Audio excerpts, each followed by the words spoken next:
Okay.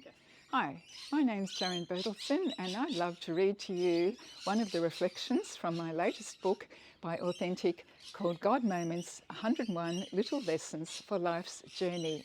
And this reflection is called Keeping It Simple. One recent crisp sunny morning, my husband happened to stop and chat briefly with one of our elderly neighbours. "It's a lovely day, isn't it?" our neighbour commented. "I wouldn't be dead for quids."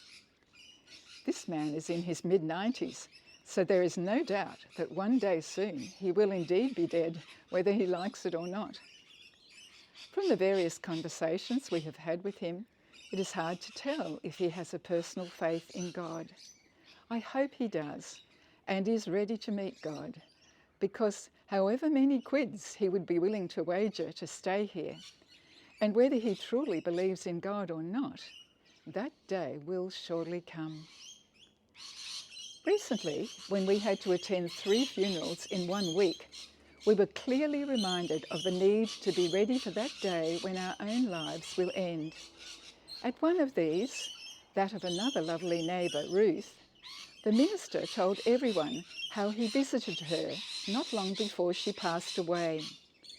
During his time with her, Ruth apparently managed to share 3 very important words with him, despite being so weak and ill. "I love Jesus." I cannot think of any better statement to make so close to the end of my life, can you? 3 simple little words, yet they say so much. When we experience the love Jesus has for us and truly believe as a result, then our spirits come alive and we are able to love him in return and others as we are called to do. John 3:16 says in the New Living Translation, "For this is how God loved the world. He gave his one and only Son, so that everyone who believes in him will not perish, but have eternal life." And 1 John 4:19, "We love each other because he loved us first."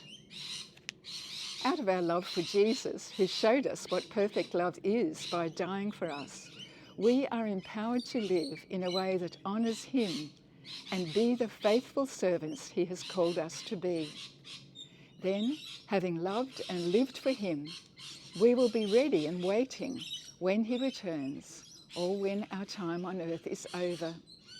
In fact, while we may not want to leave our loved ones behind here, just as Ruth may not have wanted to, we can look forward with anticipation to the day when we will meet Jesus face to face at last.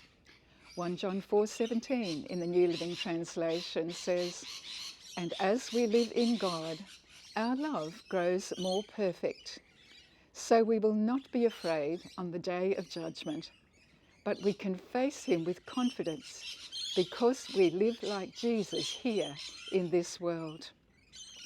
What a privilege to know and love Jesus, and what a privilege to love and serve him and others each day as we live our lives here to the full. I understand what our elderly neighbour meant when he stated he would rather be alive than dead. Our life here has much to offer indeed. Yet I'm so grateful I know death is not the end either, that one day I will go to be with Jesus, the one I love the most, who lives and reigns forever. It truly is as simple as that, and as wonderful.